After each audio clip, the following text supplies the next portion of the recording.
I'm about to show you why 99% of people who buy rental properties end up losing money, and it's not what you think. You've heard it a million times, right? Buy rental properties, collect passive income, and retire wealthy. But here's what nobody tells you: most landlords are actually broke, drowning in expenses, and working 60-hour weeks for money that barely covers their mortgage. Today, I'm breaking down the brutal reality that real estate gurus don't want you to know. Let me be straight with you. The rental property fantasy is one of the most dangerous financial lies being sold to people right now. And I know this because I believed it too. I watched YouTube videos, read books by real estate millionaires, attended seminars that cost thousands of dollars, all promising me that rental properties were the fastest way to build generational wealth. Everyone made it sound so simple: buy a property, rent it out, and watch the passive income roll in while you sleep. But when I actually bought my first rental property, reality hit different. Really different. In the first year alone, I dealt with a broken HVAC system that cost me $8,000. Then the roof needed repairs, $12,000. A tenant stopped paying rent for 4 months, and by the time I went through eviction, I spent $3,000 on legal fees. I had to replace the entire plumbing system, fix foundation cracks, and handle tenant disputes that kept me up at night. My passive income, that was supposed to be $2,000 per month, it turned into a $1,400 monthly loss, and I was working every single weekend. And here's the thing: my story isn't even close to the worst ones I've heard. Most real estate gurus won't talk about this because they make their money selling you the fantasy, not teaching you the reality. They're not actually making money from rentals anymore, they're making money from courses, coaching programs, and seminars where they sell you the dream. But the people actually holding rental properties? Many of them are struggling. The biggest lie about rental properties is that they generate passive income. Let me tell you something: there's nothing passive about being a landlord. You're essentially running a business where you're a janitor, accountant, negotiator, and customer service representative all rolled into one. And the costs? They never stop coming. Let's talk about the real numbers that real estate gurus conveniently skip over. When you buy a rental property, most people only think about the mortgage payment. They calculate, okay, I'll rent it for $1,500 a month, my mortgage is $900, so I'll make $600 monthly profit. That's the fantasy right there. That's where 99% of people get it wrong. But what about property taxes? In most states, that's $200 to $400 per month, sometimes more. What about homeowners insurance? That's another $100 to $200 monthly. Then you've got maintenance, and this is crucial. Real estate professionals recommend setting aside 10% of your rental income just for maintenance and repairs. For a $1,500 rental, that's $150 per month in reserves. But here's the catch: that $150 per month adds up to just $1,800 per year, and one HVAC breakdown costs $8,000 to $12,000. You're already behind. Add property management costs if you don't want to manage it yourself, that's typically 8 to 12% of your rental income. Vacancy rates, the time your property sits empty between tenants. Industry standard is about 5 to 10% per year. Pest control, landscaping, water bills, sewer bills, electrical inspections, pest inspections, the list is endless. And then there's the big one that nobody wants to talk about: capital gains taxes and depreciation recapture when you eventually sell. You could owe 20 to 40% in taxes on your profits. So let's actually do the math on that $1,500 rental property with a $900 mortgage. After taxes, insurance, maintenance reserves, property management, vacancy rates, and utilities, you're looking at somewhere between $800 to $1,000 in monthly expenses. Suddenly, your $600 profit became $0 profit, and you're actually taking losses most months. Now let's talk about the part that keeps landlords awake at night: tenants. This is where the passive income fantasy completely falls apart. You're not just collecting rent, you're dealing with people, and people are unpredictable, unreliable, and sometimes downright destructive. I've heard horror stories that would make you never want to own a rental property. A tenant who stopped paying rent for 6 months while the landlord spent $5,000 in legal fees trying to evict them. Another tenant who completely destroyed the interior of a property, holes in walls, broken fixtures, damaged flooring, leaving the landlord with a $15,000 repair bill. Tenants who claim maintenance issues that don't exist just to avoid paying rent. Tenants who disappear in the middle of the night, leaving behind a trashed apartment and months of unpaid rent. Even good tenants create problems. One minor issue like a leaky faucet means you need to be available, coordinate repairs, and ensure it's fixed quickly. What if you're on vacation? What if you're sick? What if you're dealing with a family emergency? The property still needs attention. This is not passive, this is active management that demands your time and attention. And the legal side? It's a nightmare. Landlord-tenant laws vary by state, and they're increasingly favoring tenants. In some states, you can't even evict someone without going through a lengthy court process that costs thousands. You need to document everything, follow specific procedures, and one mistake could invalidate your entire eviction.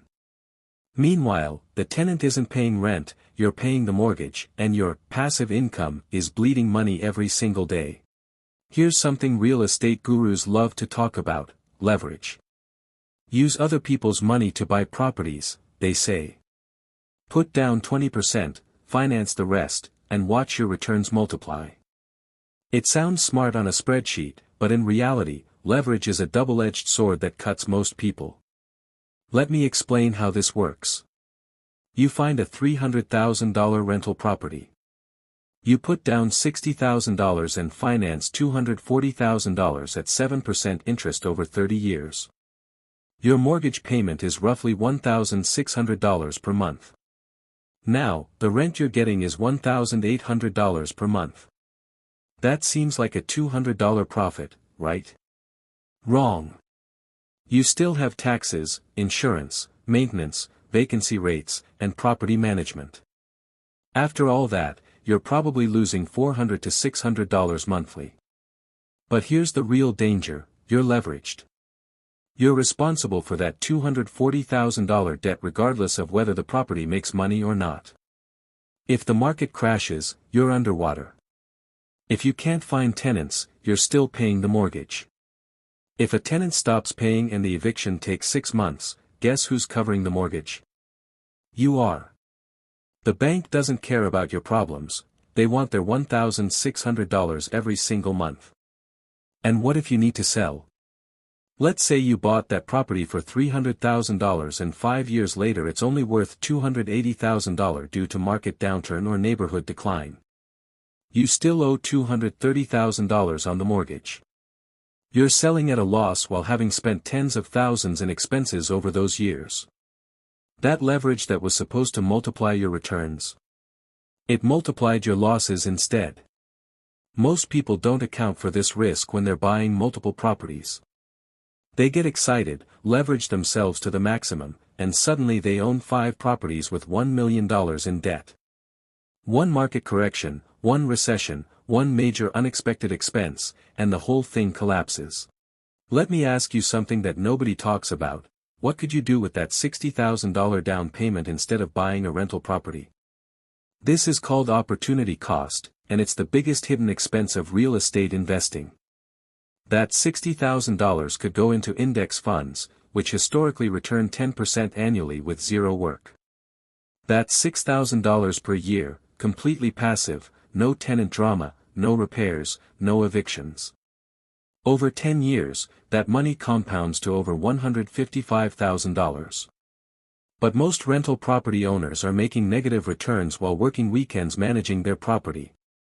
Here's another thing: the time you spend on your rental property has value. Let's say you spend 10 hours per month managing tenants, handling repairs, and dealing with issues. That's 120 hours per year. If your time is worth even $50 per hour, that's $6,000 annually in unpaid labor. Over 5 years, that's $30,000 in labor costs on top of all your other expenses. Meanwhile, your mortgage is building equity slowly, maybe $300 to $400 per month goes toward principal in the early years. The rest is interest that the bank keeps. And when you finally pay off the property in 30 years, the neighborhood might be worse, the property might be outdated, and you'll have spent decades dealing with problems. Compare this to someone who invests that $60,000 in dividend-paying stocks or real estate investment trusts, REITs. They get passive income without any work, no tenant drama, no maintenance headaches, and they can sell immediately if they need cash. Same real estate exposure, completely different experience. The brutal truth is this: rental properties promise passive income but deliver active jobs with mediocre returns. One thing real estate gurus never mention is liquidity. Your money is locked away in a property for years, and if you ever need access to it, you're in trouble. This is a massive hidden cost that destroys most people's financial plans. Let's say you have $60,000 invested in a rental property. The market crashes, and suddenly you need that money for an emergency, medical bills, job loss, family crisis. What do? You can't just sell a house in a week. You need to list it, find a buyer, negotiate, get inspections, handle closing. This process takes months. And if you need to sell quickly, you'll discount the price significantly to move it faster, losing tens of thousands. Compare this to stocks or bonds. You need money. Click a button, and it's in your account in 3 days. Completely liquid. With rental properties, your capital is trapped. And while it's trapped, you're still paying that mortgage, taxes, insurance, and maintenance costs whether the property is producing income or not. Then there's the market risk factor. Real estate markets are local and can decline significantly. Your neighborhood could deteriorate. A major employer could leave the area. Property values could drop 20 to 30% in a recession. You're betting everything on one location, one property, one market. With a diversified investment portfolio, your risk is spread across hundreds of companies and assets. And here's something people don't calculate: the time to break even. After all expenses, most landlords don't see positive cash flow for 5 to 10 years. That's a decade of losing money before you might start profiting. What if you needed that money during that time? What if circumstances changed? You're completely stuck. Here's something that caught a lot of landlords completely off guard recently: interest rates. When you get a mortgage at 3% versus 7%, the difference is absolutely massive, and most property buyers don't understand this until it's too late. Let's say you bought a rental property in 2020 when rates were 3%. Your mortgage on $240,000 was $1,010 per month. You felt like a genius: low payment, good cash flow, life was good. But then rates shot up to 7%, and suddenly you realize you're sitting on a property with a locked-in 3% rate. Great for you, right? Wrong. Because now you can't refinance. You're stuck with that 3% mortgage, which means you can't access any equity without doing a cash-out refinance at 7%, which would tank your monthly payment and kill any profit. Your property is worth less because the mortgage payment for new buyers is much higher at 7% rates. And if you ever want to buy another property, you're looking at 7% rates with all the financial pain that comes with it. But here's the cruel part for people who bought recently: they paid premium prices for properties in 2021 to 2022 when rates were low. Now rates are higher, property values have adjusted downward, and they're underwater on their mortgages. They're paying 6 to 7% interest on a mortgage for a property worth less than what they owe. That's when people realize they're trapped. They can't sell without taking a massive loss, and they can't refinance because rates are too high. Interest rates have destroyed more rental property dreams than any other factor. And you can't control them. The Federal Reserve controls rates, not you. Your entire investment thesis can be destroyed by macroeconomic factors completely outside your control. Every real estate investor loves depreciation. Your accountant tells you it's a tax deduction, and you think you're winning. But what they don't clearly explain is that depreciation recapture is one of the biggest financial traps in real estate, and it destroys people when they finally sell. Here's how it works. You buy a $300,000 rental property. The building itself is worth $250,000, and the land is worth $50,000. Every year, you claim depreciation on that $250,000 building, roughly $9,000 per year in tax deductions. Over 10 years, that's $90,000 in tax deductions that saved you money on your taxes. Sounds amazing, right? The problem comes when you sell. That $90,000 in depreciation isn't gone, it's sitting there waiting to be taxed. When you sell that property, you owe a 25% tax on all that depreciation you claimed. That's $22,500 in taxes just from depreciation recapture, on top of capital gains taxes if the property appreciated.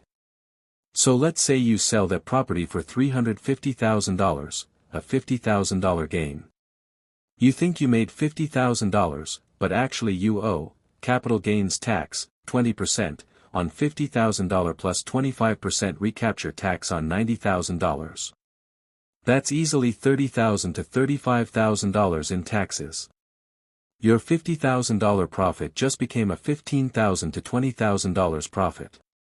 And many people didn't plan for this, so they end up owing money they don't have. This is the tax bomb nobody warns you about.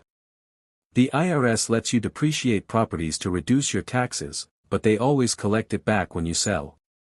And if you've owned multiple properties over years, that depreciation recapture amount is massive. People have been completely blindsided by unexpected six-figure tax bills because they didn't understand this. Everything I've told you so far assumes a stable or growing real estate market. But what happens when the market crashes? That's when rental property ownership becomes an absolute nightmare. During the 2008 financial crisis, millions of homeowners discovered the brutal reality of being underwater on their mortgages. They owed more than their properties were worth. A house purchased for $400,000 was now worth $250,000, but they still owed $380,000 to the bank. They couldn't sell without taking a massive loss. They couldn't refinance because banks weren't lending. They were trapped, bleeding money every single month, unable to escape. And if you're a landlord during a market crash, everything gets worse simultaneously. Property values drop, so your net worth crashes. Tenants lose jobs and can't pay rent, creating vacancies. You still have to pay the mortgage, taxes, and insurance even though you're getting zero rental income. Suddenly your passive income property is costing you $2,000 to $3,000 per month out of pocket. A lot of landlords in 2008 to 2009 just walked away from their properties. They abandoned them because they couldn't afford the payments anymore. That's when you realize that real estate leverage is a weapon that cuts both ways. When prices rise, leverage multiplies your gains. When prices fall, leverage multiplies your losses. And you can't escape, you're contractually obligated to that mortgage for 30 years. Here's the worst part, recessions are cyclical. They happen every 7 to 10 years on average. If you own rental properties, you will eventually experience a major market downturn. The question isn't if, it's when. And when it happens, most landlords realize they should have never invested in rental properties at all. The returns weren't worth the risk, the stress, or the financial danger they exposed themselves to. So after everything I've shown you, the hidden costs, the tenant nightmares, the debt traps, the tax bombs, the market crashes, what's the actual takeaway? Should you never invest in real estate? Not exactly. But you need to understand what you're actually getting into. The rental property fantasy is that you'll buy a property, collect passive rent checks, and retire wealthy without any effort. The reality is that you'll work weekends managing tenants, deal with expensive repairs you didn't budget for, pay massive taxes you didn't anticipate, and make mediocre returns that don't justify the stress and risk. Most landlords would make more money working those weekends at a regular job. Here's what actually works: diversified index funds and dividend-paying stocks. They require zero management, zero tenant drama, zero maintenance costs, and historically return 10% annually. Your money is liquid, you can access it whenever you need it. You're diversified across thousands of companies instead of betting everything on one property. And there's no depreciation recapture tax bomb waiting for you. If you absolutely want real estate exposure, consider REITs, real estate investment trusts. You own shares in commercial real estate portfolios managed by professionals, get dividend income, and can sell whenever you want. Same real estate exposure, completely different experience. The hard truth is this: the people getting rich from real estate today aren't landlords collecting rent. They're real estate gurus selling you courses and coaching programs about rental properties. The actual landlords are working full-time jobs just to cover their expenses. Stop believing the fantasy. Start building wealth the way that actually works.